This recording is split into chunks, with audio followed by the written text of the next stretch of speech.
وما يستوي الأحياء ولا الأموات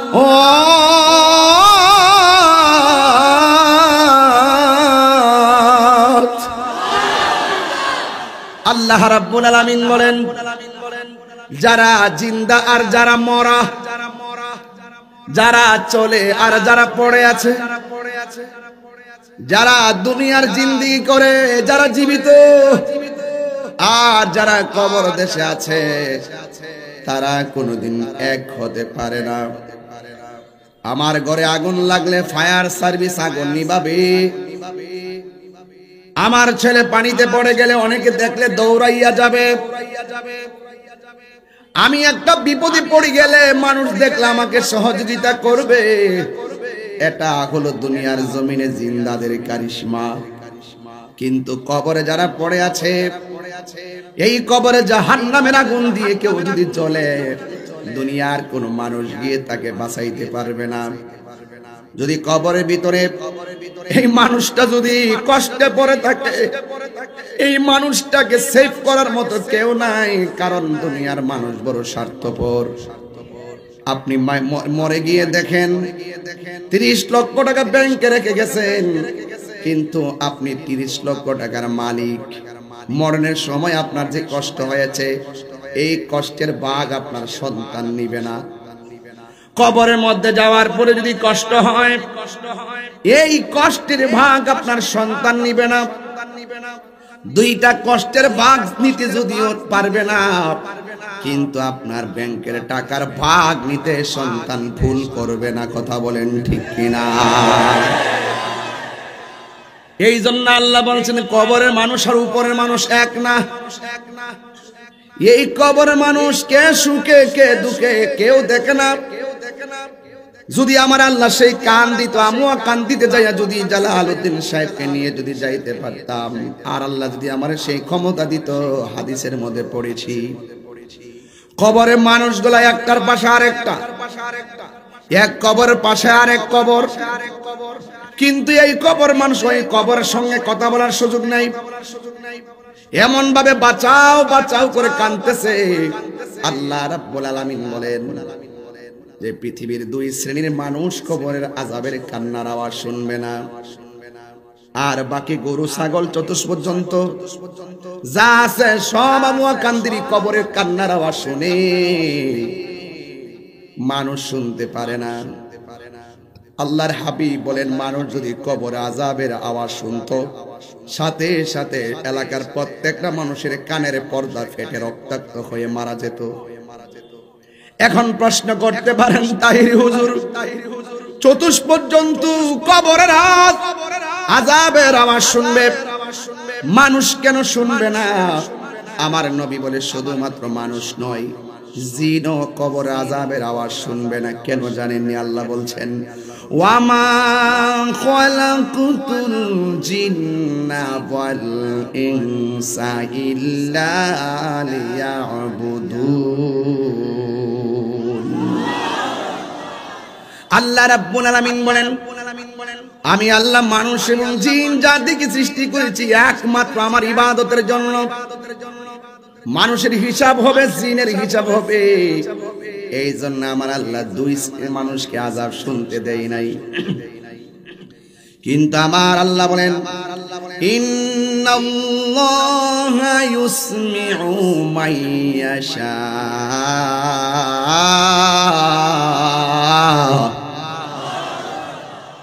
আল্লাহ রাব্বুল আলামিন যাকে ইচ্ছা করেন তাকে ওই কবরের আযাব শোনার ক্ষমতা দান করে। এ পৃথিবীর মানুষ, কবর বড় সাংঘাতিক জায়গা। আল্লাহ বলে, বান্দারে, আমি আল্লাহ তোরে বড় মায়া কইরা বানাইছি। কেমন মায়া করছি জানোস নি? আমি তোমারে যে দুনিয়ার জমিনে পাঠাবো, তোমাকে দুনিয়াতে পাঠাইবার আগে জমিনটারে আমি বিছানা বানাইয়া দিছি। তুমি বান্দা দুনিয়ার জমিনে চলবে, এই জন্য দিনের বেলা আসমানে একটা সূর্য লাগাইয়া দিছি। রাতের বেলা চলবে, আমি তারকা আর চাঁদ লাগাইয়া দিছি। আমার আল্লাহ বলেন, ও বান্দা, আমি আল্লাহ রাব্বুল আলামিন তোমার শুরুর মালিক, আমি আল্লাহ রাব্বুল আলামিন তোমার শেষের মালিক। ইন্নাহু হুয়া ইউবদিউ ওয়া ইউঈদ ওয়া হুয়াল গফুরুল ওয়াদুদ যুল আরশিল মাজিদ।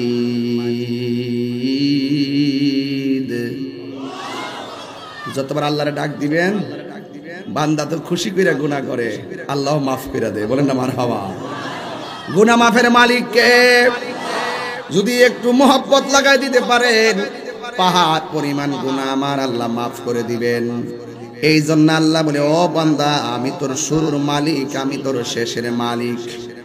এই জন্য আল্লাহ বলছেন, বান্দা, পায়ের তলা থেকে গলা পর্যন্ত আমি আল্লাহ ফেরেশতা দিয়া বানাইছি। মারহাবা জোরে কর না কেন? আল্লাহ বলছে, ফেরেশতারা বানা, ফেরেশতারা ইঞ্জিনিয়ার, এরা সুন্দর করে ড্রয়িং দেখে বানায়া পালাইছে। ওরা সবাই জবান খুলে কোন ড্রয়িংটা করেছে কে? বানানোর পরে ভিতরে তার রূহ নাই। আল্লাহ বলেন, আমি আল্লাহ গলা থেকে মাথার তালু পর্যন্ত যেই জায়গাটা, এই জায়গাটা আমি আল্লাহ কোন ফেরেশতা দিয়া বানাই নাই। আল্লাহ রাব্বুল আলামিন বলেন, এই জায়গাটা আমি আল্লাহর কুদরতি হাত দিয়া বানাইছি। খালাকতু বিয়াদাইয়া, আমি আল্লাহ বান্দার চেহারাটাকে নিজের হাত দিয়া বানাইছি। জোরে কোন আল্লাহু আকবার। এই জন্য লম্বা দেখলে ঘৃণা করা যাবে না, খাটো দেখলে তিরস্কার করা যাবে না, মোটা দেখলে তিরস্কার করা যাবে না, কালো দেখলে নিন্দা করা যাবে না, কান অন্ধ দেখলে ঘৃণা করা যাবে না। তুমি যাকে ঘৃণা করে বলতেছো, অথচ আমার আল্লাহর কোরআন সাক্ষী দেয়, বান্দার চেহারাটা যেমনই হোক, ফি আইয়ি সূরাতিম মা শাআ রাক্কাবাক, আমি আল্লাহ রাব্বুল আলামিন আমি যেমন চেয়েছি এমন ভাবে আমার বান্দার চেহারা ডিজাইন করেছি। আল্লাহু আকবার বলুন। আল্লাহু আকবার। লাকাদ, কোরআন শরীফ বলে কি খারাপ লাগবে নাকি? আমি কিন্তু একটু আয়াত বেশি করতেছি আর কি। কষ্ট হচ্ছে আপনাদের? কষ্ট নিয়েন না, কষ্ট নিয়েন না বাবা। কোরআন শরীফ পড়লে যে সওয়াব, শুনলেও একই সওয়াব। মারহাবা কথা কেন? বান্দারে আল্লাহ বানাইছে, সেই রবকে চিনতে হবে না? এই রবকে চিনতে হলে কি ঢাকা যেতে হবে, লন্ডন যেতে হবে, কোথাও যেতে হবে না। আরে বাবা, এই দেখেন একটা প্যান্ডেল টানাইছে, কতগুলো খুঁটির ব্যবহার করেছে, অথচ প্যান্ডেলটা খুললা দেন, উপরে তাকায় দেখেন আল্লাহ পাক 7টা আসমান বানাইছে। একটা আসমান থেকে আরেকটা আসমানের দূরত্ব হলো 500 বছর রাস্তা। একটা আসমান বানাইছে স্বর্ণ দিয়া, আরেকটা বানাইছে লোহা দিয়া। এত ভারী আসমানটা বানায় রাখছে খুঁটি ছাড়া। আর বড় করে বলেন না সুবহানাল্লাহ। আরে খুঁটি ছাড়া পর্দা উপরে টানাইতে পারে না, এই জন্য বান্দা আর খুঁটিবিহীন আসমান বানায়, এই জন্য তিনি স্রষ্টা। বলেন বলেন ঠিক কিনা বলেন? আমি ঘন্টাখানেক আলোচনা করবো, এই জন্য আমি ভূমিকায় কথা বলে শেষ করব না। শীত বেশি, এই জন্য আমি শুরুতেই ওয়াজ শুরু করেছি। আপনারা জবানটা খুলে বলেন, আমাদের হায়াতের মালিক কে? ইন্নাল ইনসানা লাফি খুসর, আল্লাহ রাব্বুল আলামিন বলতেছেন, এই পৃথিবীর মধ্যে সব মানুষ যারা আছে সবাই ক্ষতিগ্রস্ত। আল্লাহ রাব্বুল আলামিন বলছেন, একমাত্র 2টা কন্ডিশন যার গলার মালা বানাইতে পারবে, এরাই হবে একমাত্র সফল কাম। ইল্লাল্লাযিনা আমানু ওয়া আমিলুস সলিহাত, যারা ঈমানদার এবং যারা নেক কাজ করে, এরাই হলো সফল কাম। চিৎকার মেরে কি আল্লাহু আকবার বলা যাবে না? আল্লাহ বলেন, আমি আল্লাহ বান্দাকে সুন্দর করে বানাইছি। আরো দরকার ঠিক না? ঠিক। ও বন্ধু, পায়ে হাত দিয়া বলে দিয়ে যায়, আল্লাহ রাব্বুল আলামিন বলে দিয়েছেন, লাকাদ খালাকনাল ইনসানা ফি আহসানি তাকবীম, আমি আল্লাহ রাব্বুল আলামিন আমার বান্দাকে অতীব অবয়ব নমুনায় সুন্দর প্রকৃতিতে বানাইছি। আল্লাহ তোমার নিজের পছন্দ মতো ডিজাইন করেছে, এই জন্য কোনো মানুষকে ঘৃণা করা যাবে না। মানুষ হিসাবে মানুষকে ভালোবাসতে হবে। কথা বলেন ঠিক কি না? আল্লাহু আকবার বলেন। ইয়া রাসূলুল্লাহ, জিন্দাবাদ জিন্দাবাদ জিন্দাবাদ। আমাদেরকে সুন্দর করে বানাইছে কে? এই জায়গার মধ্যে একটা জবান দিয়েছে, এই জবান দিয়ে জিকির হবে কার? আর বড় করে জিকির হবে কার? আমার নবী বলছেন মান সালিমাল মুসলিমুনা মিন লিসানিহি ওয়া ইয়াদিহি। এই জবান দিয়ে খারাপ কথা বলা যাবে, এই জবান দিয়ে নবীর বিরুদ্ধে কথা বলা যাবে, এই জবান দিয়ে ওলি আল্লাহর বিরুদ্ধে কথা বলা যাবে, এই জবান দিয়ে মা বাপকে গালি দেওয়া যাবে, এই জবান দিয়ে মুনাফিকি কথা বলা যাবে। আমার নবী বলছেন যাদের হাত দিয়ে কেউ কষ্ট পায় না, যার জবানের কথার দ্বারা কেউ কষ্ট পায় না, এই মানুষটা হলো মুসলমান। জোরে জোরে কি সুবহানাল্লাহ বলা যাবে না? হায়রে ও আমুয়াকান্দির বাবা, আমার আল্লাহ রাব্বুল আলামিন আপনার এখানে একটা কপাল দিয়েছে। এই কপাল দিয়ে মাটির মধ্যে লাগাইয়া যদি আমরা সুবহান রাব্বিয়াল আলা পড়তে পারি, আমাদের জীবনের গুনাহগুলো ক্ষমা করে দিবেন কে? আমরা নামাজ পড়ি এই কপাল দিয়ে একমাত্র সাজদা করি কাকে? আমরা কি মাজারে গিয়া সাজদা করি? ওলি আল্লাহকে আল্লাহ মনে করি? আজকে যারা অনর্থক ফেসবুকের মধ্যে অনর্থক আমাদেরকে মাজার পূজারি ট্যাগ লাগাইতে চায়, তারা বেঈমান। কথা বলেন ঠিক কিনা? আল্লাহ রাব্বুল আলামিন কোরআনের মধ্যে বলে দিয়েছেন মিনহা খালাকনাকুম ওয়া ফিহা নুঈদুকুম ওয়া মিনহা নুখরিজুকুম তারাতান উখরা। আল্লাহ রাব্বুল আলামিন বলেন আমি এই মাটি থেকে তোমাকে সৃষ্টি করেছি, এই মাটিতেই তোমাকে দাফন করা হবে, আবার এই মাটি থেকে তোমাকে উঠানো হবে। হাসর ময়দানে তোমাকে উঠাইয়া পাপ পুণ্যের হিসাব গ্রহণ করা হবে। কারণ তুমি ছিলা একদম নিষ্প্রাণ ছিলা। জবানটা খুলে বলুন, নিষ্প্রাণ দেহের ভিতরে প্রাণ দিয়েছেন কে? এই আওয়াজে মানি না, জবান খুলে বলুন কে? আরো বড় করে বলুন কে?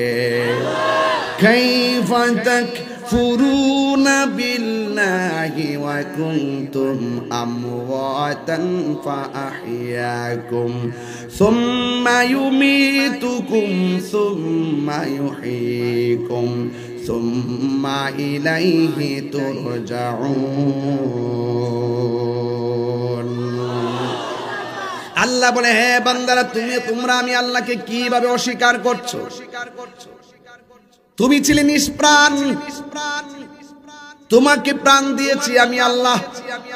প্রাণ দেওয়ার পরে কেউ এমপি, প্রাণ দেওয়ার পর কেউ মন্ত্রী, প্রাণ দেওয়ার পর কেউ বক্তা, প্রাণ দেওয়ার পর কেউ পীর সাহেব, প্রাণ দেওয়ার পরে কেউ টিনের ঘরের মালিক, প্রাণ দেওয়ার পরে কেউ বিল্ডিং ঘরের মালিক।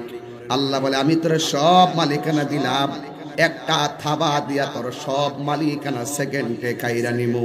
ওই থাবার নাম হলো মৃত্যু। জোরে কোন আল্লাহু আকবার।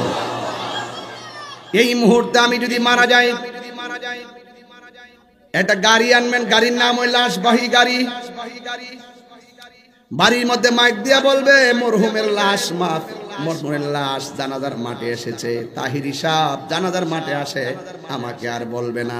যতদিন দেহের ভিতরে প্রাণ আছে ততদিন আমার অনেক মানুষ আমার সাপ বলল। যেই মাত্র প্রাণটা চলে যাবে, মানুষ আমাকে লাশ বলা শুরু করবে। লাশের খাট আনো, লাশের জন্য কাফন আনো, লাশের জন্য সব কিছু নিয়ে আসো, লাশের জন্য গরম পানি করো, লাশের খাটটা কান্দে নাও, লাশের কবরস্থানে শোয়াও। ঘরেও কয় লাশ, বাহিরে কয় লাশ। আল্লাহ বলেন আমি তোর সব মালিকানা সেকেন্ডে কাইরা নিমু। এই থাবার নাম হলো মৃত্যু। এবার মৃত্যুটা কেমন হবে? আল্লাহর হাবিব বলেন জীবন্ত বকরির গায়ে থেকে চামড়া তুললে যেমন কষ্ট হয়, রুহটা নেওয়ার সময় এর চাইতে বেশি কষ্ট হয়। শুধুমাত্র তাই নয়, আমার নবী আপনার নবী বলতেছেন রুহটা নেওয়ার সময় তো কষ্ট হয়, কিন্তু রুহটা নেওয়ার আগে একটা সাখরাতুল মাউত আছে। সাখরাতুল মউত, সাখরাতুল মউত হলো মরণের যন্ত্রণা, মরণের যন্ত্রণা। ও বন্ধুরে, ও আমকান্দের বাবা, ও ওয়াজ শুনলে কেমন লাগে জানি না, কিন্তু মরণের ঘাটটা বড় কঠিন, সেটা কিন্তু আপনার কোনো কিছু দিয়ে পুরাইতে পারবা না। ওই মরণের সময় রাসূল বলছেন রুহুটা নেওয়ার সময় যে কষ্ট, এর চাইতে বেশি কষ্ট হয় যখন আজরাইলে তোমার ধাও মারবে। দরজায় যখন ধাওটা মারবে, সেকেন্ডের ভিতরে তোমার হাড্ডিগুলা খুলে যাবে, সেকেন্ডের ভিতরে তোমার রগগুলা ছিঁড়ে যাবে, সেকেন্ডের ভিতরে রক্তগুলা পানি হয়ে যাবে। আমার নবী আপনার নবী বলে আজরাইলে মৃত্যুর আগে একটা ধাও মারে, এই ধাওটা অনেকে সহ্য করতে পারে না। ধাওটা মারলে পায়খানা করে বাসায়া দেয়, প্রস্রাব করে বাসায়া দেয়, এরপরে চোখের মধ্যে উল্টায়া দেয়, এরপরে জিহ্বাটারে কামড় মারে। আমার নবী আপনার নবী বলেন এই লক্ষণগুলো যে বান্দার মাঝে দেখা যাবে, মনে রাখবা তার মরণটা বেশি সুবিধাজনক হয় নাই। আজরাইলে ধাও মারার পরে এমন ভাবে গলাটা শুকায়া যাবে, 7 সমুদ্র 13 নদীর পানি মুখের মধ্যে ঢেলে দিলে পানি তৃষ্ণা মিটবে না। ওই দিন পাশে আমার মা বসে থাকবে, আমার মরণের যন্ত্রণার ভাগ কেউ নিবে না। ওই দিন আমার ভাই পাশে বসে থাকবে, আমার সামনে যে আজরাইলে পোস্টমর্টম করতেছে, ঘরের মানুষ কেউ টের পাবে না। আজরাইল এত বড়, যার মাথার মধ্যে 7 সমুদ্র 13 নদীর পানি ঢেলে দিলে 1 ফোঁটা পানিও জমিনের মধ্যে পড়বে না। এত বিশাল বড় আজরাইল আপনার ঘরের সামনে, আমুয়াকান্দি ঘরের সামনে যখন দাঁড়ায় যাবে, তখন দুনিয়ার মানুষ মনে করবে তুমি মনে হয় শরীর অসুস্থতার কারণে কাতরাইতেছো। না না, মরণের যন্ত্রণা বড় কঠিন, কেউ বুঝতে পারে না রে বাবা। যুবক ভাইয়ের আমার, মুরব্বী বাবারা, আমুয়াকান্দির বাবারা, মতলবের বাবারা, গাজীর গাছকলের বাবারা, হাসিমপুরের বাবারা, যত জায়গা থেকে এসেছেন লবারে কান্দে সুবারে কান্দির বন্ধু, আপনারা জবান খুলে বলুন মৃত্যু দেওয়ার মালিক কে? ওয়ামা তাদরি নাফসুম বিআইয়ি আরদিন তামুত, তুমি তো জানো না কোন জায়গায় তোমার মরণ হবে। ও বন্ধু রে, ও বন্ধু, আমার আব্বারে দিয়ে আমি কথাটা কইয়া দিয়া যায়।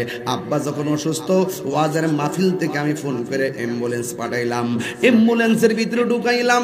রাস্তা দিয়া যাওয়ার সময় অ্যাম্বুলেন্সের ডাইনের দরজা লাগানো, বামের দরজা লাগানো, ড্রাইভারের ডাইনেরটা লাগানো, বামেরটা লাগানো, নিচ দিয়ে কোনো বাতাস উড়ে না, একবারে ধুলাবালিও ঢুকে না।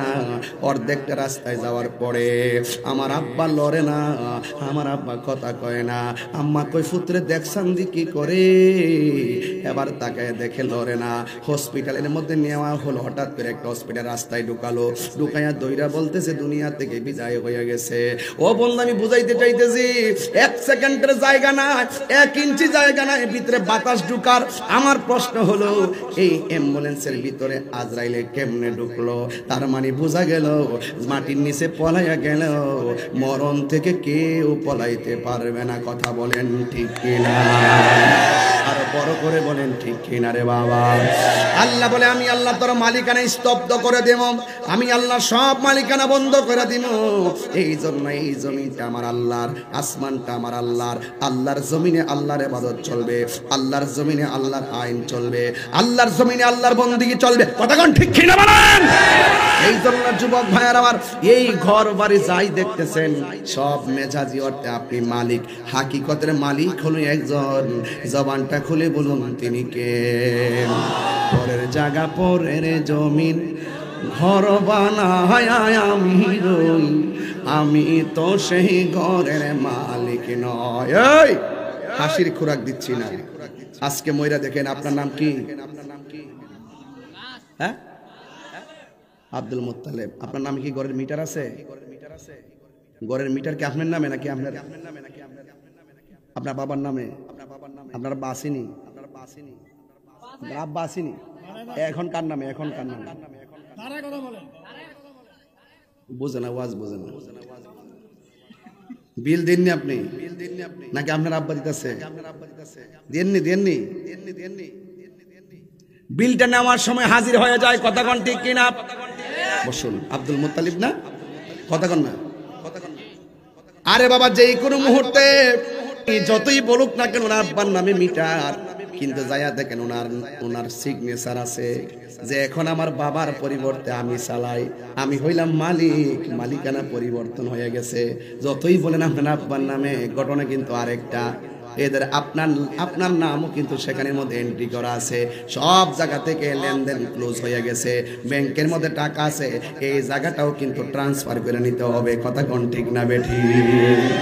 এই জন্য ইনফরমেশন করতে হবে। আমার আব্বা দুনিয়াতে নাই, আপনার জন্য আপনি করবেন। আপনার বাবার টাকা, আপনার সব বাবার সব ভাগ আপনি নেওয়ার জন্য বাইরে বাইরে কামড়া কামড়ি শুরু করবেন। আপনি কামড়া কামড়ি শুরু করবেন। এই আমার বাবার আমি নিমু, আমি সামনে নিমু, আমি পিছন দিকটা নিমু, আমি সামনের জায়গাটা নিমু, আমি পিছনের জায়গাটা নিমু। কামড়া কামড়ি শুরু হয়ে যাবে বাবা, কামড়া কামড়ি। এটা আপনার না কার? পরে জায়গা পরে জমিন,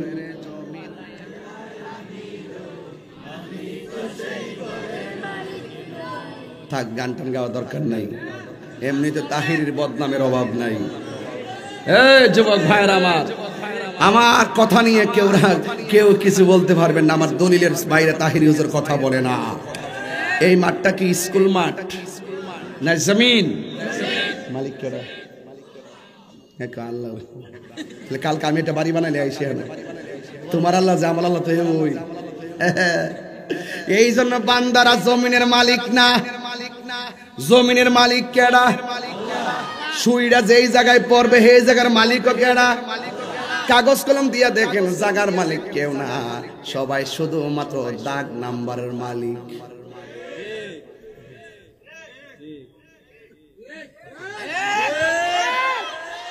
সবাই কিসের মালিক?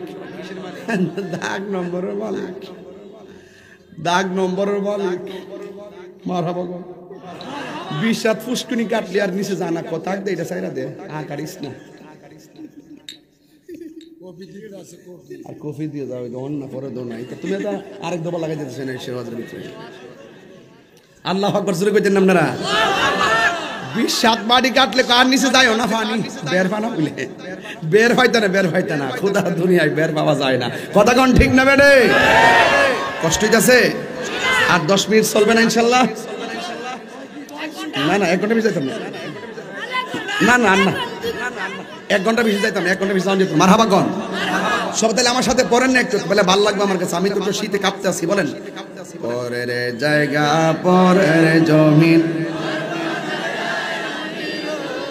আমি তো সেই ঘরের মালিক নয়। বলুন পরের জায়গা ঘর বানায় আমি রই, আমি তো সেই ঘরের মালিক নয়। সে ঘরখানা যার জমিদারি,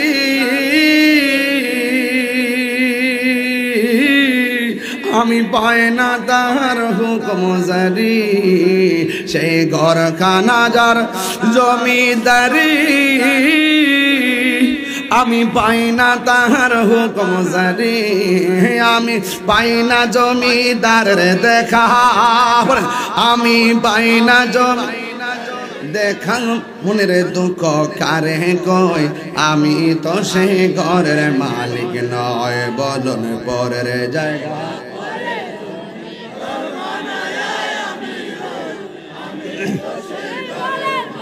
জমিদারের ইচ্ছা মতো দেই না জমি চাষ, তাই তো ফসল ফলে না আর দুঃখ 12 মাস। জমিদারের ইচ্ছা মতো দেই না জমি চাষ, তাই তো ফসল ফলে না আর দুঃখ 12 মাস। আমি খাজনা পাতি ছবি দিলাম, তবু জমিন আমার হয়ে যে নিলাম। আমি খাজনা পাতি তবু জমিন আমার হয়ে যে নিলাম। আমি চলি যে তার মন জোগায়া, আমি চলি যে তার মন জোগায়া, দাকিলাই মিলে না শুন, আমি তো সেই ঘরের মালিক নয়। বলুন পরের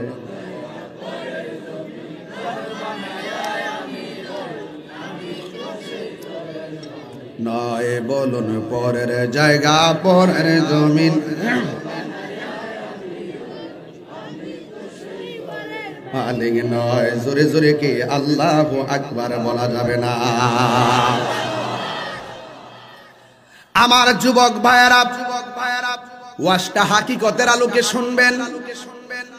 আমার আল্লাহ বলে আমি আল্লাহ একটা থাবা দিয়া শেষ কইরা দিব, ওই থাবাটা হলো মৃত্যু। আমার আল্লাহ বলবেন ও ফেরেশতা টিপ আজরাইল এমক বান্দার রূহটা কবজ করে নিয়ে আসো। সুবহানাল্লাহ বলবেন না? সে যে নামে আজরাইল সঠিক সময় আমুয়া কান্দি আপনারা ভাঙ্গা করে হইব দাখিল। কত কাকুতি মিনতি করবা তুমি রেহাই পাবে না। আজরাইলা শিলে কারো কফিয়ত চলবে না। তোমা নাম গাছটি আছে পাতায় পাতায় লেখা আছে মানুষের হায়াত। আল্লাহ কোন কেন সেই পাতা রিয়া পড়লে মতের নিশানা। আজরাইলা শিলে কারো কফিয়ত চলবে না রে মানুষ, কফিয়ত চলবে না। আল্লাহুম্মা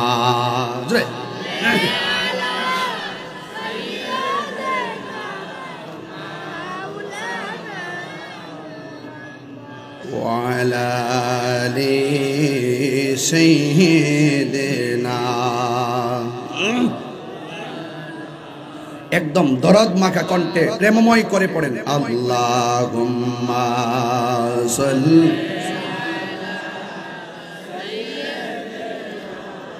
মাওলানা মুহাম্মদ ওয়া আলা মাশাআল্লাহ মাওলানা মুহাম্মদ লা ইলাহা ভালো লাগে লা ইলাহা হাসবি রব্বি হাসবি রব্বি মা ফি কলবি গায়রুল্লাহ নূর মুহাম্মদ সাল্লাল্লাহু লা ইলাহা ইল্লা ইলাহা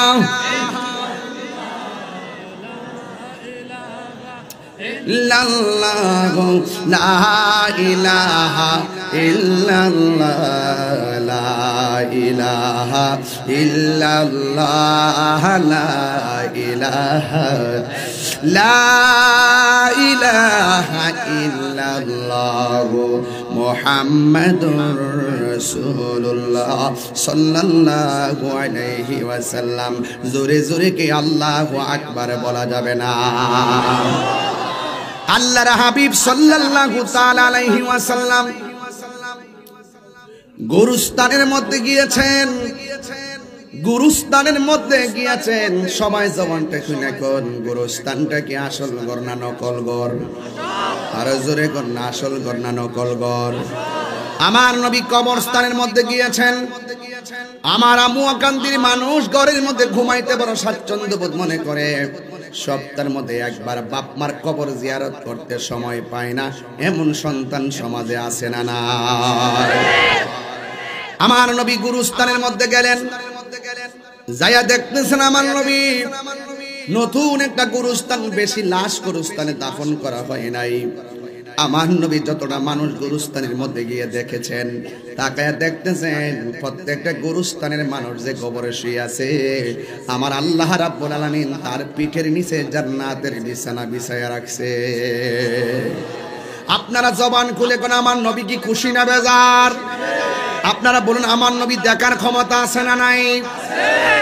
ওয়াজের শুরুতে বইলা গেছি, আমার কিছু বলার নাই করার নাই, যদি খেয়াল না রাখেন আল্লাহ বলছেন ইন্নাল্লাহা ইউসমিউ মাইয়াশা। আল্লাহ যারে ইচ্ছা করে কবরের ভিতরে মানুষটা কেমন আছে দেখার ক্ষমতা দান করে। আমার নবীকে আল্লাহ ক্ষমতা দিয়েছেন, এতে কোনো সন্দেহ আসেনি। আমার নবী গুরুস্থানে গিয়েছেন, দুইটা কথা বলবো। এক নম্বর, একটা গুরুস্থানে গিয়ে দেখেছেন দুইটা কবর, দুইটা কবরের মধ্যে আযাব হইতেছে। আল্লাহু আকবার কোন কেন? আমার নবী দেখার ক্ষমতা আছে না নাই? আমার নবী দেখতেছেন দুইটা কবরের মধ্যে আযাব হইতেছেন। আমার নবী আপনার নবী সাহাবায়ে কেরামরে ডাক দিয়ে বলেন, সাহাবারা রে, দুইটা খেজুরের ডাল লও। দুইটা খেজুরের ডাল নিয়েছেন, দুইটা খেজুরের ডাল নিয়ে কবরের মধ্যে আমার নবী গেড়ে দিয়েছেন। সাহাবায়ে কেরাম প্রশ্ন করেন, ইয়া রাসূলুল্লাহ, এই দুইটা কবরে কেন এই খেজুরের ডাল গেড়ে দিয়েছেন? আমার নবী আপনার নবী বলেন, আমি তাকায়া দেখতেছি এই দুইটা কবরের ভিতরে আযাব হইতেছে। এবার নবীকে জিজ্ঞেস করি, ইয়া রাসূলুল্লাহ, দুইটা কবরে কোন অপরাধের কারণে আযাব হইতেছে? এই ওয়াজটা যুবকদের জন্য কাজে লাগবে। শুধুমাত্র ওয়াজ শুনলে চলবে না, ওয়াজ বাড়িতে নিতে হবে। আল্লাহর হাবিব বলেন, একটা কবরের মধ্যে আযাব হইতেছে, ওই কবর মানুষটা প্রস্রাব করে ডিলাগুলো ব্যবহার করতো না, প্রস্রাব করে পবিত্রতা অর্জন করতো না। আর একটা কবরের মধ্যে আযাব হইতেছে, ওই কবরের মানুষটা চুগলখড়ি করত। এই হলো আমার নবীজি বলেছেন। এই খেজুরের ডালগুলো এই জন্য লাগাই দিয়েছি, খেজুরের ডালগুলো যতদিন পর্যন্ত কাঁচা থাকবে ততদিন পর্যন্ত কবরে আযাব আমার আল্লাহ হালকা করে দিবেন। কেন জানেননি? কারণ গাছ আমার আল্লাহর জিকির করে। কথা বলেন ঠিক কিনা? এরপর আমার নবী আরেকটা নতুন গুরুস্থানে গেল। বেশি কবর সেখানে দাফন হয় নাই। এবার আমার নবী সেখানে গিয়ে দেখতেছেন যতটা মানুষ কবরের মধ্যে শোয়া রাখছেন, প্রত্যেকটা কবরের বাঁশের নিচে আল্লাহ জান্নাতের গালিচা বিছাই দিয়েছেন। আমার নবী মুচকি মুচকি হাসতেছেন। আমার নবী বড় আনন্দিত। সবাই জবান খুলে বলুন, আমার নবী দেখার ক্ষমতা আছে না নাই? সাহাবায়ে কেরামও খুশি। কিন্তু গুরুস্থানের কবরগুলা দেখতে দেখতে দেখতে দেখতে আমার নবী একটু সামনে গেলেন। সামনে যায় আমার নবী দর দর করে চোখের পানি ফেলে কান্না শুরু করলেন। সাহাবায়ে কেরাম বলে, ইয়া রাসূলুল্লাহ, সব কবর দেখা দেখা আপনি হাসছেন, আমরা বড় আনন্দ পেয়েছি, একটা কবর দেখে আপনি কেন কান্না শুরু করলেন? আমার নবী বলে, সাহাবীরে, দেরি কইরো না, বাজারের মধ্যে একটা এলান করে দাও, এই গুরুস্থানের মধ্যে আপনজন যাদের লাশ দাফন করা হয়েছে, যারা সাহেবুল বাইত যারা আছেন বাড়ি থেকে, তারা যেন সবগুলা কবরে বরাবর বরাবর দাঁড়ায়া যায়, এই এলানটা করে দাও।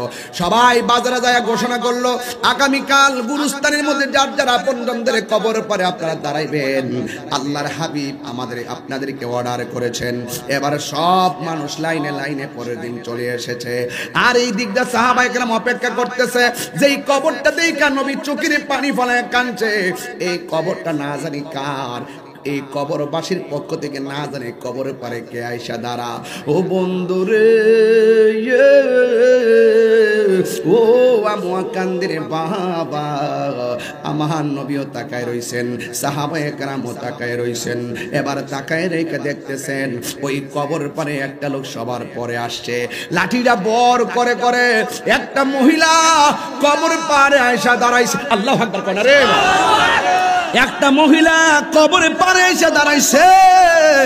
ওই মুহূর্তে আমার নবী আপনার নবী বলেন, মা, আপনি যে কবরে পারে দাঁড়াইছেন, এই কবরের মানুষটা আপনার কি লাগে? মহিলা ডাক দিয়ে, ইয়া রাসূলুল্লাহ, এই কবরবাসী আমার ছেলে লাগে। এখানে পরিষ্কার একটা কথা হলো, মার আগে সন্তান চলে যায়, সন্তানের আগে মা চলে যায়। হায়াত মওতের মালিক হলো আমার আল্লাহ। নবী জিজ্ঞাসা করে, মা, ও মা, আপনি জানেননি আপনার সন্তানটা কবরে কেমন আছে? মহিলাটা ডাক দিয়ে বলি, ইয়া রাসূলুল্লাহ, আল্লাহ এবং তার নবী ভালো জানে। ও বন্ধুরে, ইন্নাল্লাহা ইউসমিউ মান ইয়াশা, আল্লাহ যারে ইচ্ছা করে কবর আযাব দেখার ক্ষমতা দেয়। আমার নবী ডাক দিয়া বলে, মা, ও মা গো, আমি গোরস্থানের মধ্যে দেখেছি সবগুলা কবরবাসীর নিচে জান্নাতের গালিচা বিছায় রাখছে, আর তোমার সন্তান তার বডির নিচে জাহান্নামের গালিচা বিছায় রাখছে, জাহান্নামের বিছানা বিছায় রাখছে, আগুনের বিছানা। ও মা, তোমার সন্তানটা কবরে বড় কষ্ট আছে। আপনারা জবানটা খুলে কোন, সন্তানের কষ্ট শুনলে মার ব্যথা লাগে কি লাগে না? কিন্তু এখানে মার ব্যথা লাগে নাই। মা মুস্কি মুস্কি হাসতে শুরু করছে আর আনন্দে নাচতে শুরু করছে। এবার সাহাবায়ে কেরাম কয়, মা, এটা আবার কি জিনিস? সন্তান কবরে আযাবে আছে। মা শুনে ব্যথা না করে হাসলো কেন? এই কথাগুলা মনোযোগ দিয়ে না শুনলে ওয়াজ বুঝবেন না। উড়ন্ত মন নিয়ে আমার ওয়াজ বুঝবেন না, শুনবেন না। যুবক ভাইয়ের আমার, এবার আমার নবী আপনার নবী রাহমাতুল লিল আলামিন উম্মতের দরদি ডাক দিয়া বলে, মা আপনার সন্তান জাহান্নামের গালিচার মধ্যে কষ্টে কাঁদতেছে আর নাচতেছে, এই কথা শোনার পরে আপনি কেন আনন্দিত হয়ে হাসি দিলেন? এবার মহিলাটা ডাক দিয়ে কই, ইয়া রাসূলুল্লাহ নবী গো, সন্তান যেদিন আমার পেটের মধ্যে গেছিল এদিন আমার মতো খুশি আর কেউ হয় নাই। ও ইয়া রাসূলুল্লাহ, সন্তানটা পানির ফুটা থেকে গোশত থেকে রক্ত, রক্ত থেকে হাড্ডি, হাড্ডি থেকে সুঠাম দেহের অধিকারী হওয়ার পরে পেটে আমার লাথি মারছে, আমার ঘুম ভাঙিয়া গেছে গো নবী। সারাটা রাত আমার চোখের পানি ফালাইয়া ফালাইয়া কান্নাম। আমার জালালউদ্দিন সাহেব কইল কি জানেননি, কই আমি 170টার ওয়ার্স্টের উপরে আমি করছি, আমার আমি আমি আমি আমি বিভিন্ন কিতাব লিখি, আমি বিভিন্ন বই লিখি, আমার বইগুলো লক্ষ লক্ষ মানুষে পড়ে।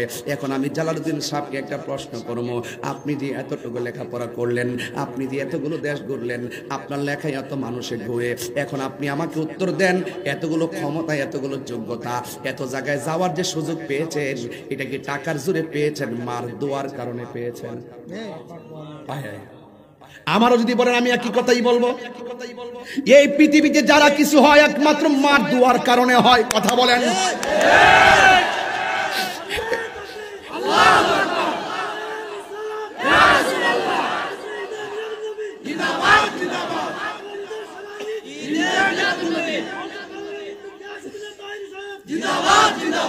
আর 40 দিন লাগে বাইরে মৌতের নিশানি, 40 দিনের আগে ভাইরে মৌতের তরিকা ফুলতে যারা এরা আমার কথা বুঝবেন। 40 দিনের আগে ভাইরে মৌতের নিশানি, জমদূতে বা ইন্দানি চোখে দিয়া আন্ধি আমি জানিলাম না গো আল্লাহ, মরণের কত দিন বাকি, আমার মরণের বাকি আমি জানিলাম না গো আল্লাহ, মরণের কত দিন বাকি।